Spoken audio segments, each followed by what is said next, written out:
खुद की nude photo भेजकर युवती को न्यूड फोटो भेजने का आग्रह करने और पिस्तौल की नोक पर उससे अश्लील हरकतें करने वाले अकोला के पुलिस निरीक्षक के खिलाफ नंदनवन पुलिस थाने में छेड़खानी का मामला दर्ज किया गया है। नंदनवन थाने में दर्ज मामले के अनुसार आरोपी पुलिस निरीक्षक धनंजय सायरे अमरावती का निवासी है। वह अकोला के खदान पुलिस थाने में कार्यरत है। पीड़ित 22 वर्षीय युवती मूलतः अमरावती जिले की रहने वाली है। उसके पिता पुलिस में ही कार्यरत हैं।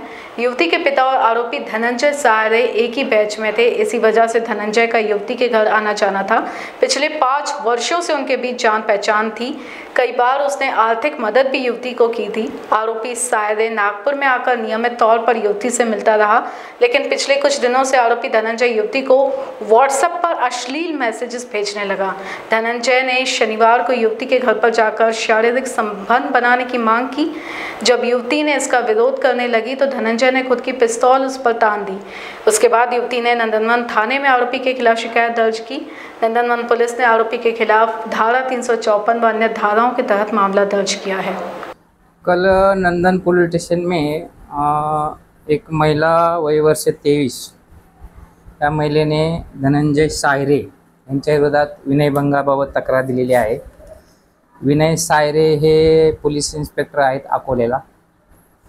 त्या अनुषंगाने आम्ही गुन्हा दाखल केलेला आहे। 354 अ ब ड आणि इतर कलमान्वये गुन्हा दाखल केलेला आहे आणि पुढील कायदेशीर प्रक्रिया चालू आहे। हे पहा, गुन्हा दाखल झाला म्हणजे आरोपी कोणी जरी असला, पोलीस असो कोणी असो, त्याला ॲज अ कायद्याने ट्रीट केलं जाईल। पोलीस आहे म्हणून वेगळे काही त्याला अथवा दुसरा कोणी असला म्हणून असं वेगळं काही नाही। जे काही कायदेशीर प्रोसिजर आहे त्याप्रमाणे सर्व त्याचा पाठपुरावा करण्यात येत आहे। त्यांचे मागील 10-12 वर्षापासून हे आहेत, ओळख आहे, जाणं येणं आहे एकमेकाच्या घरी। ते ओळखीचेच आहेत असते एकमेकाच्या, परंतु ओळखीचा फायदा घेऊन बाबा आरोपीने हे कृत्य केलेलं आहे आणि त्यामुळे फिर्यादीने तक्रार दिल्यामुळे गुन्हा दाखल झालेला आहे।